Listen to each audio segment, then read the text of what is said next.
ज्येष्ठ मास की अपरा तथा निर्जला एकादशी का महात्म्य।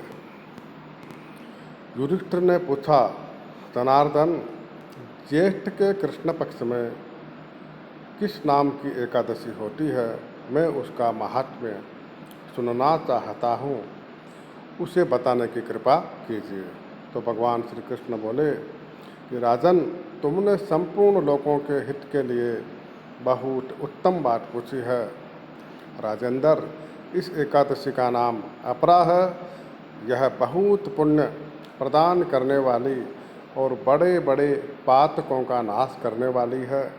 ब्रह्म हत्या से दबा हुआ, गोत्र की हत्या करने वाला, गर्भस्थ बालक को मारने वाला, पर निंदक तथा परस्त्री लंपट पुरुष भी अपरा एकादशी के सेवन से निश्चय ही पाप रहित हो जाता है। जो झूठी गवाही देता, माप तोल में धोखा देता, बिना जाने ही नक्षत्रों की गणना करता और कूटनीति से आयुर्वेद का ज्ञाता बनकर वैद्य का काम करता है, ये सब नरक में निवास करने वाले प्राणी हैं। परंतु अपरा एकादशी के सेवन से ये भी पाप रहित हो जाते हैं। यदि क्षत्रिय छात्र धर्म का परित्याग करके युद्ध से भागता है तो वह क्षत्रियोचित धर्म से भ्रष्ट होने के कारण घोर नरक में पड़ता है। जो शिष्य विद्या प्राप्त करके स्वयं ही गुरु की निंदा करता है, वह भी महापातकों से युक्त होकर भयंकर नरक में गिरता है। किंतु अपरा एकादशी के सेवन से ऐसे मनुष्य भी सद्गति को प्राप्त होते हैं। माघ में जब सूर्य मकर राशि पर स्थित हों, उस समय प्रयाग में स्नान करने वाले मनुष्यों को जो पुण्य होता है, काशी में शिवरात्रि का व्रत करने से जो पुण्य प्राप्त होता है, गया में पिंडदान करके पितरों को तृप्ति प्रदान करने वाला पुरुष जिस पुण्य का भागी होता है, बृहस्पति के सिंह राशि पर स्थित होने पर गोदावरी में स्नान करने वाला मानव जिस फल को प्राप्त करता है, बद्रिकाश्रम की यात्रा के समय भगवान केदार के दर्शन से तथा बद्री तीर्थ के सेवन से जो मनुष्य पुण्य फल उपलब्ध होता है, तथा सूर्य ग्रहण के समय कुरुक्षेत्र में दक्षिणा सहित यज्ञ करके हाथी, घोड़ा और सुवर्ण दान करने से जिस फल की प्राप्ति होती है, अपरा एकादशी के सेवन से भी मनुष्य वैसे ही फल प्राप्त करता है। अपरा को उपवास करके भगवान वामन की पूजा करने से मनुष्य सब पापों से मुक्त हो श्री विष्णु लोक में प्रतिष्ठित होता है। इसको पढ़ने और सुनने से सहस्त्र गोदान का फल मिलता है। युधिष्ठिर ने कहा, जनार्दन, अपरा का सारा महात्म्य मैंने सुन लिया। अब ज्येष्ठ के शुक्ल पक्ष में जो एकादशी हो उसका वर्णन कीजिए। तो भगवान श्री कृष्ण बोले कि राजन, इसका वर्णन परम धर्मात्मा सत्यवती नंदन व्यास जी करेंगे, क्योंकि ये संपूर्ण शास्त्रों के तत्वज्ञ और वेद वेदांगों के पारंगत विद्वान है। तब वेद व्यास जी कहने लगे, दोनों ही पक्षों की एकादशियों को भोजन न करें। द्वादशी को स्नान आदि से पवित्र हो फूलों से भगवान केशव की पूजा करके नित्यक्रम समाप्त होने के पश्चात पहले ब्राह्मणों को भोजन देकर अंत में स्वयं भोजन करें। राजन, जनना शौच और मरना शौच में भी एकादशी को भोजन नहीं करना चाहिए। यह सुनकर भीमसेन बोले, परम बुद्धिमान पितामह, मेरी उत्तम बात सुनिए। राजा युधिष्ठिर, माता कुंती, द्रौपदी, अर्जुन, नकुल और सहदेव ये एकादशी को कभी भोजन नहीं करते तथा मुझसे भी हमेशा यही कहते हैं कि भीमसेन, तुम भी एकादशी को न खाया करो। किंतु मैं इन लोगों से यही कह दिया करता हूँ कि मुझसे भूख नहीं सही जाएगी। भीमसेन की बात सुनकर व्यास जी ने कहा कि यदि तुम्हें स्वर्गलोक की प्राप्ति अभिष्ट है और नरक को दूषित समझते हो तो दोनों पक्षों की एकादशी को भोजन न करना। भीमसेन बोले, महाबुद्धिमान पितामह, मैं आपके सामने सच्ची बात कहता हूँ, एक बार भोजन करके भी मुझसे व्रत नहीं किया जा सकता, फिर उपवास करके मैं तो रह ही कैसे सकता हूँ।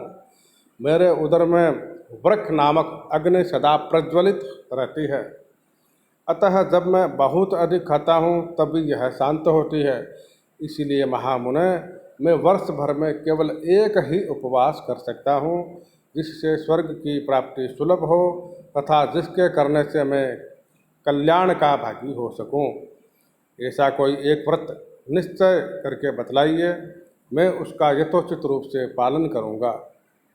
तब व्यास जी ने कहा कि भीम, ज्येष्ठ मास में सूर्य वृष राशि पर हो या मिथुन राशि पर शुक्ल पक्ष में जो एकादशी हो, उसका यत्न पूर्वक निर्जल व्रत करो। केवल कुल्ला या आचमन करने के लिए मुख में जल डाल सकते हो, उसको छोड़कर और किसी भी प्रकार का जल विद्वान पुरुष मुख में न डाले, अन्यथा व्रत भंग हो जाता है।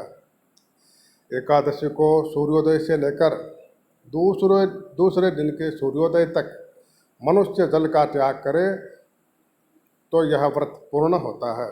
तदनंतर द्वादशी को निर्मल प्रभात काल में स्नान करके ब्राह्मणों को विधि पूर्वक जल और सुवर्ण का दान करें। इस प्रकार सब कार्य पूरा करके जितेंद्रिय पुरुष ब्राह्मणों के साथ भोजन करें। वर्ष भर में जितनी एकादशियां होती हैं, उन सब का फल निर्जला एकादशी के सेवन से मनुष्य प्राप्त कर लेता है, इसमें तनिक भी संदेह नहीं है। शंख, चक्र और गदा धारण करने वाले भगवान केशव ने मुझसे कहा था कि यदि मानव सबको छोड़कर एकमात्र मेरी शरण में आ जाए और एकादशी को निराहार रहे तो वह सब पापों से छूट जाता है। एकादशी व्रत करने वाले पुरुष के पास विशाल काय, विकराल आकृति और काले रंग वाले दंड पासधारी भयंकर यमदूत नहीं जाते।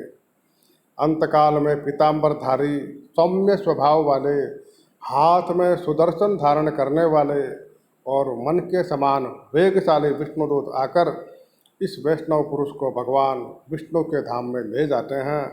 अतः निर्जला एकादशी को पूर्ण यत्न करके उपवास करना चाहिए। तुम भी सब पापों की शांति के लिए यत्न के साथ उपवास और श्री हरि का पूजन करो।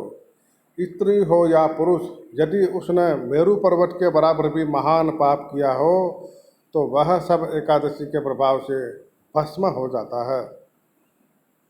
जो मनुष्य उस दिन जल के नियम का पालन करता है वह पुण्य का भागी होता है। उसे एक एक पहर में कोटि कोटि स्वर्ण मुद्रा दान करने का फल प्राप्त होता सुना गया है। मनुष्य निर्जला एकादशी के दिन स्नान, दान, जप, होम आदि जो कुछ भी करता है वह सब अक्षय होता है। यह भगवान श्री कृष्ण का कथन है। निर्जला एकादशी को विधि पूर्वक उत्तम रीति से उपवास करके मानव वैष्णव पद को प्राप्त कर लेता है। जो मनुष्य एकादशी के दिन अन्न खाता है वह पाप का भोजन करता है। इस लोक में वह चांडाल के समान है और मरने पर दुर्गति को प्राप्त होता है। जो ज्येष्ठ के शुक्ल पक्ष में एकादशी को उपवास करके दान देंगे वे परम पद को प्राप्त होंगे। जिन्होंने एकादशी को उपवास किया है वे ब्रह्म हत्यारे, शराबी, चौर तथा देशद्रोही होने पर भी सब पातकों से मुक्त हो जाते हैं। कुंती नंदन, निर्जला एकादशी के दिन श्रद्धालु स्त्री पुरुषों के लिए जो विशेष दान और कर्तव्य विहित है उसे सुनो। उस दिन जल में शयन करने वाले भगवान विष्णु का पूजन और जलमयी धेनु का दान करना चाहिए अथवा प्रत्यक्ष धेनु या गर्तमयी धेनु का दान उचित है। पर्याप्त दक्षिणा और भांति भांति के मिष्टानों द्वारा यत्नपूर्वक ब्राह्मणों को संतुष्ट करना चाहिए। ऐसा करने से ब्राह्मण अवश्य संतुष्ट होते हैं और उनके संतुष्ट होने पर ही श्री हरि मोक्ष प्रदान करते हैं। जिन्होंने सम, दम और दान में प्रवृत्त होकर श्री हरि की पूजा और रात्रि में जागरण करते हुए इस निर्जला एकादशी का व्रत किया है, उन्होंने अपने साथ ही बीती हुई 100 पीढ़ियों और आने वाली 100 पीढ़ियों को भगवान वासुदेव के परम धाम में पहुंचा दिया है। निर्जला एकादशी के दिन अन्न, वस्त्र, गौ, जल, शय्या, सुंदर आसन, कमंडलू तथा छाता दान करने चाहिए। जो श्रेष्ठ एवं सुपात्र ब्राह्मण को जूता दान करता है वह सोने के विमान पर बैठकर स्वर्गलोक में प्रतिष्ठित होता है। जो इस एकादशी के महिमा को भक्ति पूर्वक सुनता तथा जो भक्ति पूर्वक उसका वर्णन करता है वे दोनों स्वर्गलोक में जाते हैं। चतुर्दशी युक्त अमावस्या को सूर्य ग्रहण के समय श्राद्ध करके मनुष्य जिस फल को प्राप्त करता है वही इसके श्रवण मात्र से भी प्राप्त होता है। पहले दंत धावन करके यह नियम लेना चाहिए कि मैं भगवान केशव की प्रसन्नता के लिए एकादशी को निराहार रहकर आचमन के सिवा दूसरे जल का भी त्याग करूँगा। द्वादशी को देव देवेश्वर भगवान विष्णु का पूजन करना चाहिए।